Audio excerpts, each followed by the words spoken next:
한동안 평안하셨죠? 지난 주간도 영상실에 문제가 있었는데 잘 해결되고 이제부터는 이런 일이 없을 것 같습니다. 오늘은 세속성자 수요 액치 이야기 47번째가 됩니다. 액치 14장 11절에서 마지막 절 28절까지를 중심으로 이런 주제로 접근을 했습니다. 자기 우상화를 극복한 신앙 고백. 바울과 바나바가 루스드라에서 전도하다 안진뱅이를 고쳐준 놀라운 기적이 일어나자 온 동네가 뒤집어졌습니다. 그러자 사람들이 바울과 바나바를 신으로 신격화하기 시작을 하죠. 11절과 13절에 소개되고 있습니다. 무리가 바울이 한 일을 보고 루가오니아 방언으로 소리질러 이르되 신들이 사람의 형상으로 우리 가운데 내려오셨다 하여 바나바는 제우스라고 바울은 그 중에 말하는 자이므로 헤르메스라 하더라.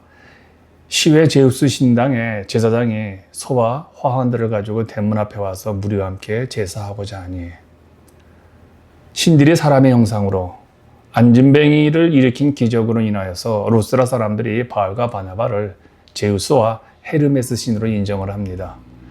한마디로 바울과 바나바가 인간의 탈을 쓴 신이라는 겁니다. 여기서 제우스는 스스라고도 부르죠.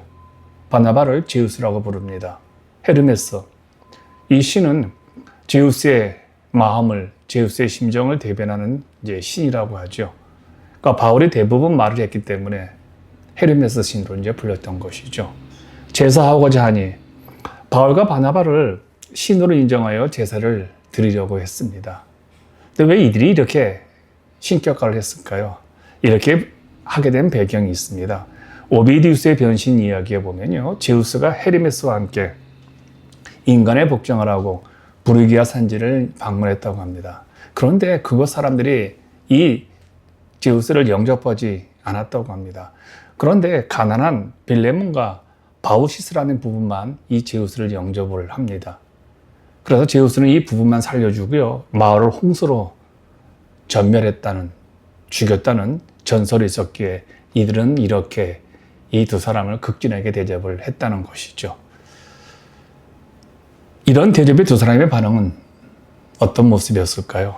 14절과 18절에 소개되고 있습니다.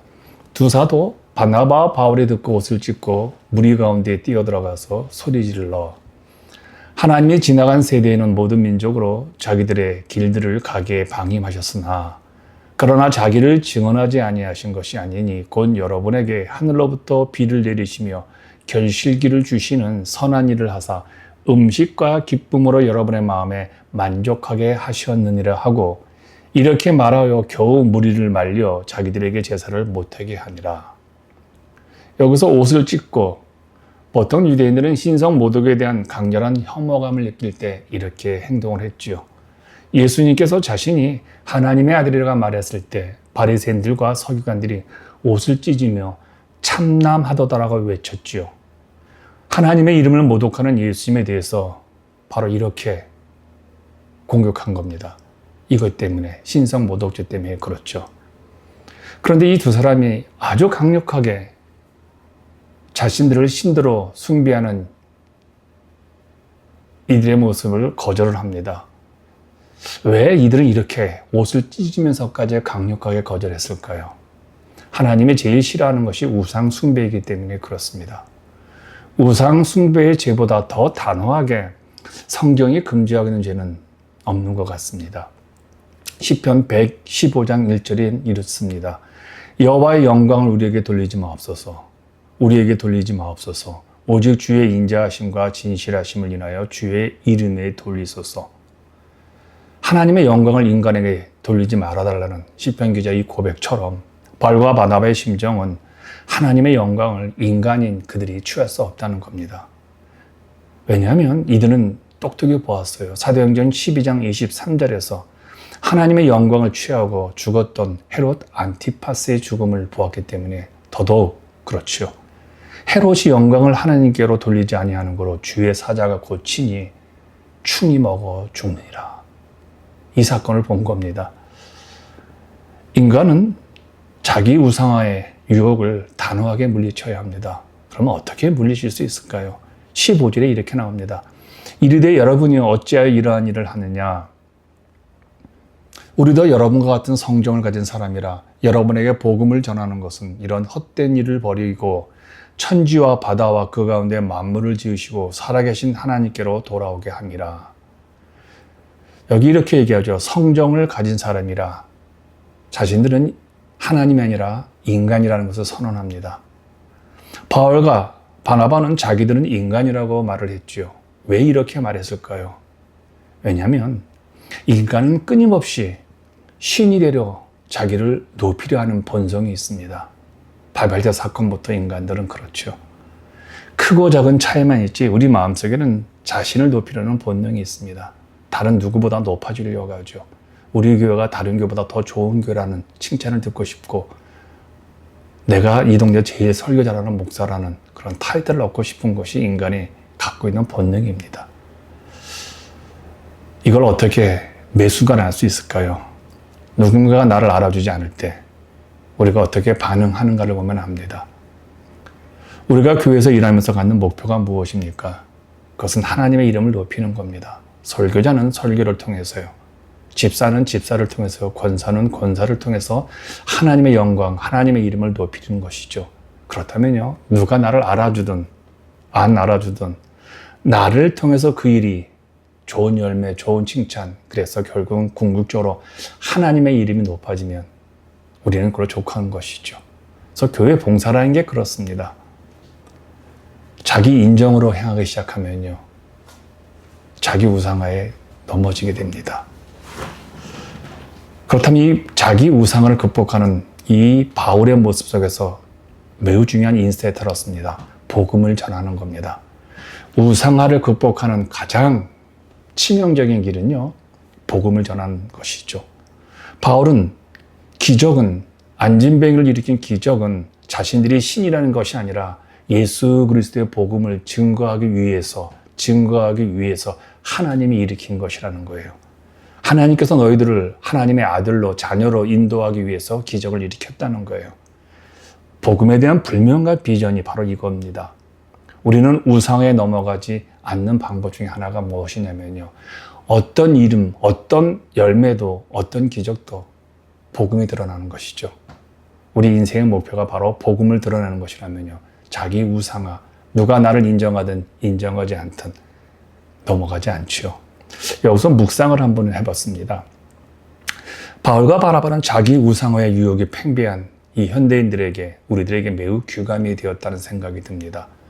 바울과 바나바는 엄청난 기적을 일으켰잖아요. 그럼 눈을 한번 딱 감고 그들이 신으로 숭배할 때 그냥 경배 한 번만 딱 받으면 되잖아요. 왜냐하면 인간의 마음속에는 사람들로부터 그런 존경과 영광을 받고 싶은 자기 우상화를 즐기고 싶어하는 악한 본능들이 다 있잖아요. 다른 사람들로부터 섬김을 받고 싶어하는 본능이 있잖아요. 그런데 바울과 바나바는 이런 인간의 자기 우상화의 본능을 극복합니다. 사람들에게 극단적인 경배를 받을 때 바울과 바나바는 참된 신자의 경건을 보여줬다는 거예요. 자신을 신으로 떠받들던 헤롯과 너무 다른 겸손이자 경건한 모습을 우리는 발견하게 되어지죠. 여기서 자기 우상화의 극복 원칙을 저는 두 가지를 배웠습니다. 바울과 바나바는 자신들을 신으로 오해한 이들에게 이렇게 말하죠. 첫째로, 우리들은 신이 아니라 사람입니다. 우리는 항상 기억해야 합니다. 우리는 사람입니다. 실수할 수 있고 우리는 넘어질 수 있다는 겁니다. 두 번째는요, 살아계신 참신은 하나님밖에 없다는 겁니다. 어느 경우에든지 하나님의 이름을 선포했습니다. 바울은 선교 여행을 할 때요, 먼저 회당을 찾아가죠. 그리고 유대인들에게 구약 성경을 해설하면서 예수 그리스도의 복음을 전합니다. 그런데 루스드라에는요, 유대인의 회당이 없습니다. 그러자 구약 성경을 가지고 설교를 할 수가 없잖아요. 그래서 바울은 창조 세계를 통해서, 피조 세계를 통해서 하나님이 참신임을 선포하죠. 그런데 당시 하늘의 신은 제우스였습니다. 그런데 바울은 하늘의 신이 바로 하나님이고 땅의 신도 하나님을 선포하는 것입니다. 우리가 지식이 있든 돈이든 우리는 그것으로 좋은 일을 할 때 사람들에게 인정을 받을 수가 있습니다. 지식으로, 물질로, 봉사로 말미암아. 그럴 때 꼭 기억하십시오. 우리는 인간입니다. 우리는 실수할 수 있습니다. 만약에 그래서 사람들이 우리를 높이려고 하고 우리를 존경하고 경배했다면 우리는 옷을 찢어야 합니다. 어떻게든 옷을 찢으면서까지 그들의 시선을 하나님께 돌리도록 해야 합니다. 우리에게 오는 시선을 옷을 찢으면서 우리의 평범한 육체를 보여주는 것이잖아요. 그래서 우리는 영원토록 하나님의 자녀의 수준에서 더 벗어나지 말아야 합니다. 인간의 본능인 자기 우상화에 넘어가면 큰일 납니다. 인간의 본능인 자기 우상화를 극복할 때 기적이 일어납니다. 19절과 20절입니다. 유대인들이 안디옥과 이고니온에서 와서 무리를 충동하니 그들이 돌로 바울을 쳐서 죽은 줄 알고 시위로 끌어내치니라. 제자들이 둘러섰을 때 바울이 일어나 그 성에 들어갔다가 이튿날 바나바와 함께 더베로 가서 여기 와서 지겹지만 지독하게 이 아주 집요하게 바울을 해치려는 사람들이 안디옥과 이고니온에서 루스드라까지 왔습니다. 이고니온에서 루스드라까지는 약 160km가 넘습니다. 엄청난 길입니다. 신으로 숭배하던 사람들이 자신들이 신이 아닌 인간이라고 하자 또 이방인들도 함께 동조해서 바울과 바나바를 죽이려 합니다. 결국은 그들에게 돌을 쳤죠. 죽이려고 했죠. 죽은 줄로 알고 시외로 끌어내치니라. 바울이 돌에 맞아 죽은 줄로 알고 루스드라 밖으로 끌어내 버렸습니다. 그러자 제자들은 죽었다고 생각했기 때문에 바울의 죽음을 기도하거나 장세 지내기 위해서 하나 둘씩 모여듭니다. 다시 살아난 바울은 이제 도망가야 되잖아요. 지긋지긋한 루스드라에 가면 안 되잖아요. 근데 또 들어가요. 그 지긋지긋한 자기를 미워하고 자기를 죽여했던 그 사람들에게 왜요? 복음 때문에 그래요. 복음의 가장 중요한 전제는 뭡니까? 영원 사랑이죠. 세상에서 제일 무서운 것이 그래서 믿음이에요.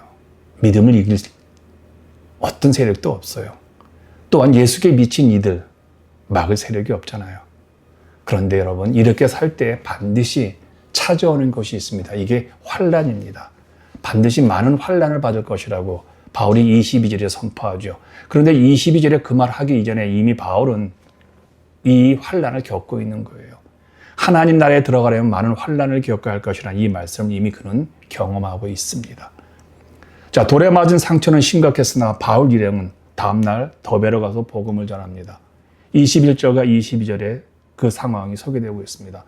복음을 그 성에서 전하여 많은 사람을 제자로 삼고 루스드라와 이고니온과 안디옥으로 돌아가서 제자들의 마음을 굳게 하여 이 믿음에 머물러 있으라 권하고 또 우리가 하나님의 나라에 들어가려면 많은 환난을 겪어야 할 것이라 하고 제자 삼고 이 동사는 신약 성경에서 마태복음과 이곳에서만 유일하게 사용된 단어입니다.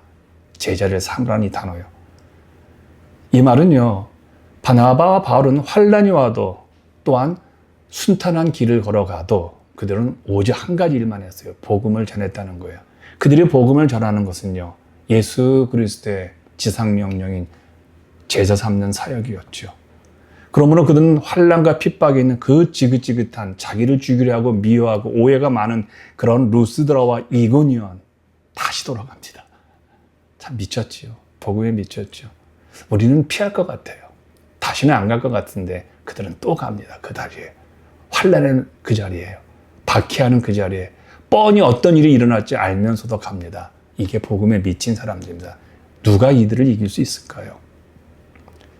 그러면서 제자들에게 이렇게 말합니다. 제자들의 마음을 굳게 하여. 문자적으로는요. 그 믿음 안에 머물다라는 뜻입니다. 우리들의 마음을 굳게 한다는 말은 예수 그리스도의 믿음 안에 머물 때 우리의 마음이 굳어진다는 것이죠. 이 믿음, 관사, 이는 테라는 헬라어죠. 바울이 지금까지 이 믿음은요. 지금까지 계속 반복적으로 전한 예수의 복음입니다. 다른 복음이 아니라 지금까지 동일하게 전한 이 복음, 바로 바울의 복음을 말하죠. 권하고 권면한 겁니다. 뭘 권면할까요? 바로 앞에 있던 겁니다. 첫 번째, 이 믿음에 굳게 머물러 있으라는 겁니다. 어떤 환난과 핍박이 와도 흔들리지 말고 내가 지금까지 전했던 그 복음, 예수 그리스도의 복음 안에 머물라는 겁니다. 두 번째는 뭐라고 말합니까? 그리스도의 환난에 대해 대처하는 자세를 권면하죠. 어떤 겁니까? 도망가라는 게 아니에요. 반대하는 사람도 많고 또 어려운 일도 많겠지만 복음 안에 대한 믿음 안에서 머물고 복음을 전하라는 겁니다. 환난을 누리라는 거예요. 여기서 환난을 누린다는 말은 인내하라는 거겠죠. 인내가 믿음의 본질을 이루는 것이니까 끝까지 인내하라는 겁니다. 여기서 이제 묵상을 해봅니다. 더베에서 바울은 새로운 지역을 개척을 하기보다는 그동안 자신이 세운 교회들을 다시 방문을 합니다. 그래서 지금까지 여정을 거슬러 루스드라와 이고니온과 비시디아 안디옥에 있는 교회들을 찾아가서 제자들의 마음을 굳게 하는 이 사역에 집중합니다. 권면합니다. 이 복음에 머물라고요. 다른 복음은 없다는 겁니다. 예수의 십자가 말고는 다른 복음이 없다는 거예요. 그리고 박해가 와도 이기라는 거예요. 왜냐하면 당시에는 예수를 믿으면요, 엄청난 박해에 시달립니다. 그래서 복음으로 그들을 더욱 견고히 세워줘야 하기 때문에 그들은 다시 돌아가는 겁니다. 유대인들은 또한 이방인들의 합작해서 선동을 했지만 바울은 제자들의 마음을 굳게 하죠. 유대인들도 예수를 믿어요. 근데 어떻게 이렇게 나쁜 짓을 할 수 있을까요? 하나님을 믿는 사람들을 핍박을 합니다. 최근에 한국의 대형 교회 목사님이 이런 주제의 설교를 한 것을 유튜브에서 들었습니다. 왜 한국 교회는 이상한 사람들이 많은가? 그 답은 우리가 잘 알고 있는 것이죠. 가끔 이런 말들을 하죠. 왜 교회는 나쁜 사람들이 많은가? 왜 교회는 함부로 말을 하는 사람들이 많은가? 그런데 이런 생각을 해봅니다. 교회는 나쁜 사람도 있습니다. 좋은 사람도 있습니다. 중간도 있죠. 근데 문제는 이겁니다. 나는 어떤 사람인가? 여러분과 저는 나쁜 사람에 속합니까? 아니면 좋은 사람에 속합니까? 우리는 복음을 전하는 대표적인 목사라든지 교회 일꾼들을 어떻게 대합니까? 그들의 실수를 우리는 어떻게 대합니까? 바로 그것이 나를 나쁜 사람, 좋은 사람의 기준점이 아닐까 생각을 해봅니다. 이제 바울과 바나바는 각 교회에 장로들을 택해 세웁니다. 23절입니다. 각 교회에서 장로들을 택하여 금식 기도하며 그들이 믿는 주께 그들을 의탁하고, 여기서 장로들, 프레스테리오스라는 단어죠. 이게 복수형입니다. 단수 한 명의 장로가 아닌 복수 장로들로 세웠다는 거예요. 특정 개인 일인에게 권력이 집중되는 것을 막고요. 복수의 리더가 함께 교회 공동체를 보살피는 팀 리더십 구조였다는 사실을 그 먼 훗날, 거의 먼 옛날에도 이렇게 했어요. 누가는 장로라는 단어를 유대인들의 지도자들을 언급할 때 사용했죠. 또한 예루살렘 교회에 사도와 함께 지도자 그룹을 형성했던 사람들에게도 이 장로라는 호칭을 사용했습니다. 택하여, 여기서 택하여라는 말은 손을 들어 투표하다, 임명하다 뜻입니다. 본래 손을 댄다는 것은요, 거수기로서 표를 가름하는 행위죠. 그러니까 바나바와 바울이 일방적으로 장로를 세운 것이 아니라, 지명한 것이 아니라 성도들의 동의와 공동체적 확증을 바탕으로 장로들을, 교회 리더들을 세운 것이라는 의미입니다. 위탁하고, 이건 귀중품을 안전한 장소에 맡긴다는 뜻입니다. 맡겨 보호한다는 뜻이에요. 그러니까 바울 일행은 계속 남아 관리하기보다 교회의 진짜 주인이신 예수님께 리더들을 완전히 맡기고 다음 사역지로 이동합니다. 왜요? 예수 그리스도만이 안전한 장소니까요. 그 믿음 하나만 있어야 교회는 온전하게 유지될 수 있으니까 바로 그겁니다. 그래서 새로 시작된 교회들의 안정과 바른 지도를 위해서 각 교회에 바울과 바나바는 지도자를 세웠다는 것은 오늘날에도 교회는 지도자들이 필요합니다.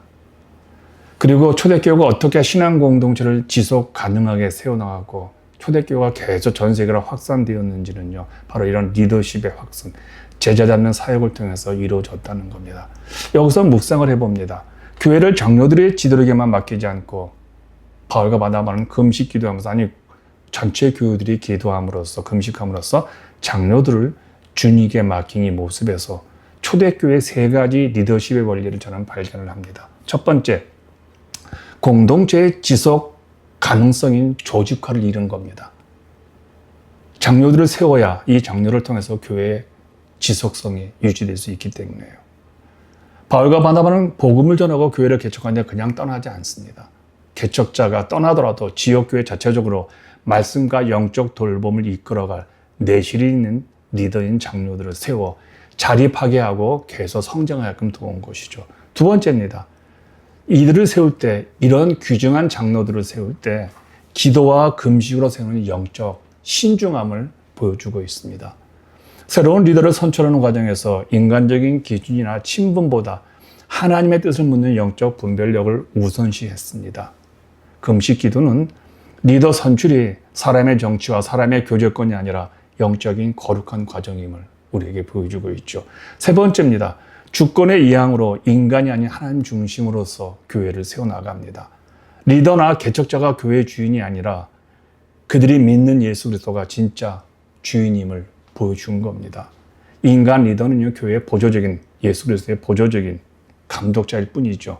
교회의 안정과 성장, 기초와 중간과 끝은 항상 주님이 계시다는 이 고백이 위탁이라는 단어에 포함이 되어 있다는 겁니다. 자, 이렇게 장로를 세우고 난 다음에 24절과 25절을 보십시오.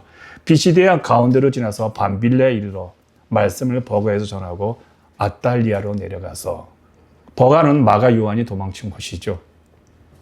처음 버가를 방문했을 때 복음을 전했다는 기록이 없습니다. 그런데 이번 두 번째 방문은 복음을 전했다고 합니다. 아달리아, 밤빌레아 지방 해변에 위치한 항구죠. 여행자가 도보로 하루 동안 여행할 수 있는 거리는 대략 32km 정도 된다고 합니다. 이 먼 거리를 여행하려면 매일 밤 어디에서 머물 것인지 미리 계획을 세워야 하죠. 당시 대부분의 여관들은 지저분했고 위험한 인물들이 많았습니다.